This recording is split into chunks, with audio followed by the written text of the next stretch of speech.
ഇതുവരെയുള്ള അനുഭവങ്ങൾ വെച്ചിട്ട് കംപ്ലൈൻസ് എന്ന് പറയുന്നത് വളരെ ചെറിയ ചെറിയ സാങ്കേതികപരമായ തകരാറുകൾ മാത്രമേ ഉണ്ടാകുന്നുള്ളൂ. കാരണം നമ്മളിപ്പോൾ 3 ഫേസുള്ള ഒരു വീട്ടിലേക്ക് നമ്മൾ സോളാർ സിസ്റ്റം കണക്ട് ചെയ്യുന്ന സമയത്ത് ചിലപ്പം 3 ഫേസിലും ഒരേപോലെ വോൾട്ടേജ് ആയിരിക്കണമെന്നില്ല. ഒരു ലൈനിൽ ചിലപ്പം 240 ആകാം, ഒരു ലൈനിൽ 180 ആകാം. അങ്ങനെ വേരിയേഷൻസ് ഉണ്ടാവുന്നുണ്ട്. അത് കാരണം എന്ന് വെച്ചാൽ ഇപ്പോൾ ഈ KCB കണക്ട് ചെയ്യുമ്പോൾ 3 ഫേസുള്ളതിൽ ഒരു ഫേസിലേക്കാണ് കൂടുതൽ ലോഡെങ്കിൽ ആ ഫേസിൽ വോൾട്ടേജ് അങ്ങ് താഴെ പോകും. കാരണം അവിടെ കൺസംഷൻ കൂടുതൽ നടക്കുന്നു, വൈദ്യുതി കൂടുതൽ വലിച്ചെടുക്കുമ്പോൾ അവിടെ വോൾട്ടേജ് പോകും. പക്ഷേ കൺസംഷൻ ഈ 3 ഫേസിലേക്കും ഒരേപോലെയാണ് KCB വൈദ്യുതി ഫീഡ് ചെയ്യുന്നത്. പക്ഷേ ഒരിടത്ത് പെട്ടെന്ന് അങ്ങ് താഴെ പോകുന്ന സമയത്ത് അവിടെ വൈദ്യുതി വോൾട്ടേജ് കുറയായിരിക്കും, ഈ വേറൊരു ലൈനിൽ വോൾട്ടേജ് കൂടുതലായിരിക്കും. വോൾട്ടേജ് കൂടിയ ലൈനിലേക്ക് നമ്മൾ സോളാർ കൊണ്ട് കണക്ട് ചെയ്താൽ ഉണ്ടാകുന്ന പ്രശ്നം, ഈ ഉയർന്ന വൈദ്യുതി വോൾട്ടേജ് നിൽക്കുന്നിടത്തേക്ക് നമ്മൾ ഉൽപ്പാദിപ്പിക്കുന്ന വൈദ്യുതി കയറി പോവില്ല. ഉദാഹരണത്തിന് വളരെ സിമ്പിളായി നമ്മൾ പറഞ്ഞു കഴിഞ്ഞാൽ, നമ്മുടെ വീട്ടിൽ നിന്ന് ഒരു പുഴയിലേക്കൊരു ചാലുണ്ടെങ്കിൽ ആ ചാലിൽ നിന്ന് പുഴയിലേക്ക് വെള്ളം ഉയർന്നു കഴിഞ്ഞാൽ ഇവിടുന്ന് ഒഴുകില്ലല്ലോ. അപ്പോൾ നമ്മുടെ വീട്ടിൽ നിന്ന് വൈദ്യുതി ഉൽപ്പാദിപ്പിക്കുന്നത് ഉയർന്ന പൊട്ടൻഷ്യലും നമ്മൾ വൈദ്യുതി ലൈനിലെ പൊട്ടൻഷ്യൽ താഴ്ന്നു നിന്നില്ലെങ്കിൽ വൈദ്യുതി ഉൽപ്പാദിപ്പിക്കപ്പെട്ടാലും അത് കൃത്യമായി ഒഴുകിപ്പോവില്ല. അപ്പോൾ ഇതൊക്കെ മനസ്സിലാക്കാനുള്ള അനുഭവ ജ്ഞാനം ഉണ്ടാകുന്ന ആൾക്കാർ വേണം. അവിടെയാണ് അതിൻ്റെ ഒരു വശം വരുന്നത്. അപ്പോൾ അങ്ങനെയുള്ള കാര്യങ്ങൾ മനസ്സിലാക്കാനുള്ള അടിസ്ഥാനപരമായ യോഗ്യത, ഇതൊന്നും ഈ വോൾട്ടേജ് എന്നൊക്കെ പറയുന്നത്, വോൾട്ടേജും പൊട്ടൻഷ്യലും എന്നൊക്കെ പറയുന്നത് വളരെ 10ാം ക്ലാസ്സിൽ പഠിക്കുന്ന ആൾക്കാരാണ്.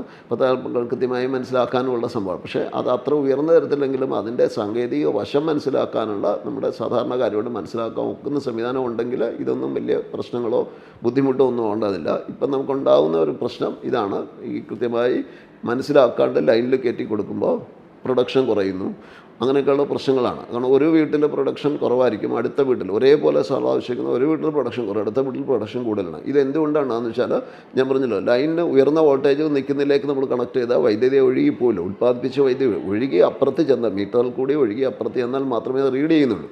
അപ്പോൾ അത് കൃത്യമായി മനസ്സിലാക്കണം. നമ്മൾ ഇൻസ്റ്റാൾ ചെയ്യുമ്പോൾ തന്നെ ലൈനിലെ വോൾട്ടേജ് കൃത്യമായി നോക്കി ഏറ്റവും ലോവസ്റ്റ് വോൾട്ടേജ് ഉള്ള ലൈനിലേക്ക് കൊടുക്കാൻ നടക്കണം. ഇനിയും സിംഗിൾ ഫേസ് കണക്ഷൻസ് ഉള്ള ആൾക്കാരാണെങ്കിൽ KCB ഉദ്യോഗസ്ഥന്മാരുമായി ബന്ധപ്പെട്ട് ആ ലൈൻ ഒന്ന് മാറ്റി കൊടുക്കാൻ സംവിധാനം ചെയ്താൽ ഉണ്ടാകും. ഇതൊക്കെയാണ് മേജർ കംപ്ലയിൻറ്റ്സ്. പിന്നെ നമ്മൾ കേരളം പൊതുവെ മൺസൂൺ മഴ വളരെ കൂടിയ പ്രദേശമാണ്, ഇടിമിന്നൽ വളരെ കൂടുതലുള്ള. അപ്പോൾ ഇടിമിന്നലിൻ്റെ സമയത്ത് കുറച്ച് പ്രശ്നങ്ങൾ ഉണ്ടാവാറുണ്ട്. ആ പ്രശ്നങ്ങളെന്ന് പറയുന്നത് നമുക്ക് എറണാകുളം പോലെയുള്ള പട്ടണങ്ങളിലൊന്നും ഉണ്ടാകുന്നില്ല. കാരണം ഉയർന്ന ബിൽഡിംഗ് ഉള്ള സ്ഥലങ്ങളിലൊന്നും അത്ര ഉണ്ടാകുന്നില്ല. ഉൾപ്രദേശങ്ങളിലേക്കൊക്കെ പോകുമ്പോൾ, നാട്ടുമ്പുറത്തേക്ക് പോകുമ്പോൾ ചില പ്രദേശങ്ങളിൽ ഉണ്ടാകുന്നുണ്ട്. അങ്ങനെ ഉണ്ടാകുന്ന പോലും നമുക്കിതുവരെ ഒരു എന്താ പറയുക, ഒരു ബുദ്ധിമുട്ടുണ്ടാകുന്ന തരത്തിലൊന്നും ഇൻസ്റ്റാളേഷൻ്റെ പ്രശ്നം ഉണ്ടായില്ല. 1 ലക്ഷം ഇൻസ്റ്റാളേഷൻ വന്നിട്ടുണ്ടെങ്കിൽ പോലും ഞങ്ങളെ ശ്രമിച്ചോളം ഞങ്ങളുടെ സർവീസ് എഞ്ചിനീയർ 2 പേഴ്സ് ഏകദേശം എല്ലാ ദിവസവും അറ്റൻഷൻ ഏതെങ്കിലുമൊക്കെ വരുന്നുണ്ട്. കാരണം മേജർ കംപ്ലയിൻസ് ഒന്നും ഇല്ലാണ്ട് പ്രൊഡക്ഷൻ കുറഞ്ഞു അല്ലെങ്കിൽ ഫീസായിപ്പോയി. കാരണം കസ്റ്റമേഴ്സിന് നല്ല ഭയമുണ്ട്, ഇതിനകത്ത് എന്തെങ്കിലും ഇലക്ട്രിക് ബേസ്ഡ് ആയതുകൊണ്ട് അതിൽ ഓപ്പറേറ്റ് ചെയ്യാൻ. അപ്പോൾ ചിലപ്പോൾ ഹൈ വോൾട്ടേജ് വന്നിട്ട് അല്ലെങ്കിൽ ഓവർ വോൾട്ടേജ് വന്നിട്ട് സിസ്റ്റം കട്ട് ഓഫ് ആയി പോകും. കട്ട് ഓഫ് ആയി പോയി കഴിഞ്ഞാൽ അത് ഓപ്പൺ ചെയ്തിട്ടൊന്ന് ഓൺ ചെയ്താൽ മതി. പക്ഷേ അവരതൊന്നും ചെയ്യില്ല, അവരത് വർക്ക് ചെയ്യുന്നില്ല എന്നുള്ളത് അവർക്ക് അവരുടെ മൊബൈലിൽ അറിയാൻ നോക്കും. അപ്പോൾ നമ്മളെ വിളിച്ച് പറയുന്നു. അപ്പോൾ ഞങ്ങൾക്കൊരു 3 ടയർ സർവീസ് സിസ്റ്റം ഉണ്ട്. കാരണം ഞങ്ങളുടെ എല്ലാ പ്രദേശത്തും നമ്മുടെ റെപ്രസെൻറ്റേറ്റീവ്സ് ഉണ്ട്, അവരെയാണ് കസ്റ്റമർ കോൺടാക്ട് ചെയ്യുന്നത്.